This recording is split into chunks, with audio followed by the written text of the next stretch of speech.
దంపతుల మధ్య మద్యం చిచ్చు. కుటుంబ కలహాలను పరిష్కరించే ఉద్దేశంతో ఏర్పాటు చేసిన 27 మహిళా సాధికారత అభివృద్ధి కేంద్రాల ద్వారా ఇప్పటి వరకు దాదాపు 50,000 మంది లబ్ధి పొందారని మహిళా భద్రతా విభాగం డీజీ శిఖా గోయల్ సోమవారం ఒక ప్రకటనలో వెల్లడించారు. మద్యపాన వ్యసనం, ఆర్థిక సమస్యలు, అనుమానం, అక్రమ సంబంధాలు భార్యాభర్తల మధ్య గొడవలకు ప్రధాన కారణమవుతున్నాయని పేర్కొన్నారు.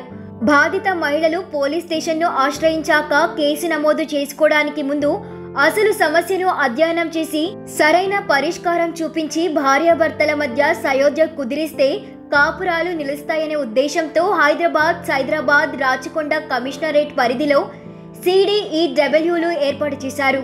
పోలీస్ స్టేషన్కు వచ్చే ఫిర్యాదులను ఈ కేంద్రాలకు పంపుతుంటారు. బాధిత మహిళలు కూడా నేరుగా వీటిని సందర్శించుకోవచ్చు. ఇక్కడున్న సిబ్బంది వారు ఫిర్యాదును పరిశీలించి భార్యాభర్తలకు కౌన్సిలింగ్ ఇస్తారు.